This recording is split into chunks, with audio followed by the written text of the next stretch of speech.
Jessore ২৫০ bed হাসপাতালে যখন থেকে চিকিৎসা নেই, আমার দল বিএনপি তার চিকিৎসার দায়িত্বটি নিয়েছে। জুলাই আন্দোলনে গুলিবিদ্ধ হয়ে গুরুতর আহত যশোরের যুবক এনাম সিদ্দিকের সম্পূর্ণ চিকিৎসার দায়িত্ব নিয়েছেন বিএনপির ভারপ্রাপ্ত চেয়ারম্যান তারেক রহমান। আজ দুপুরে দলটির ভাইস চেয়ারম্যান অধ্যাপক নার্গিস বেগম ও সাংগঠনিক সম্পাদক অনিন্দ ইসলাম অমিতের নেতৃত্বে নেতৃবৃন্দ আহত এনামের সদর উপজেলার এনায়েতপুর গ্রামের বাড়িতে যান এবং তার পরিবারের সদস্যদের সাথে দেখা করে তারেক রহমানের বার্তা পৌঁছে দেন। এ সময় তারেক রহমানের পক্ষ থেকে এনামের পরিবারের হাতে আর্থিক অনুদান তুলে দেওয়া হয়। গত ৪ আগস্ট উত্তরায় পুলিশের গুলিতে গুরুতর আহত এনাম কখনো কর্মক্ষম হতে পারবেন না। এমন অবস্থায় তারেক রহমান ও তার দল বিএনপি পাশে দাঁড়ানোই মনোবল ফিরে পেয়েছেন এবং খুশি হয়েছেন।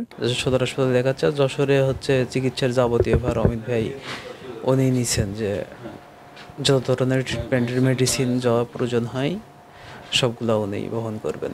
যে বিএনপি যদি ক্ষমতায় আসে ইনশাল্লাহ, তাহলে তারেক রহমানের পক্ষ থেকে এবং বিএনপির পক্ষ থেকেই আমাদের পরিবারকে পুরোপুরি সাপোর্ট দিবে এবং আমাদের চলার ব্যবস্থাটা যেভাবে চললে সহজ হয় সেটা করবে ইনশাল্লাহ। বিএনপি নেতা অনিন্দ ইসলাম অমিত বলেন, এনাম ফ্যাসিস্ট বিরোধী আন্দোলনে সর্বোচ্চ ত্যাগ স্বীকার করেছেন। বিএনপির ভারপ্রাপ্ত চেয়ারম্যান তারেক রহমান বার্তা পাঠিয়েছেন, জনগণ যদি বিএনপিকে রাষ্ট্র পরিচালনার দায়িত্ব দেয় তাহলে এনাম সহ ফ্যাসিস্ট বিরোধী আন্দোলনে ক্ষতিগ্রস্ত সকল পরিবারকে রাষ্ট্রীয়ভাবে পৃষ্ঠপোষকতা করা হবে। যদি আগামীতে একটি সুষ্ঠু নির্বাচনের মাধ্যমে বাংলাদেশ জাতীয়তাবাদী দল বিএনপি রাষ্ট্র পরিচালনার দায়িত্বে পায়, তাহলে আমাদের নেতা তারেক রহমানের যে কথা সেটি হচ্ছে, দীর্ঘ ফ্যাসিবাদ বিরোধী আন্দোলনে যারাই আত্মত্যাগ করেছে, যারাই বিভিন্নভাবে পঙ্গুত্ব বরণ করেছে শারীরিকভাবে, এই সমস্ত পরিবারের দায়িত্ব, পুনর্বাসনের দায়িত্ব রাষ্ট্র গ্রহণ করবে। Desk report, voice of tiger.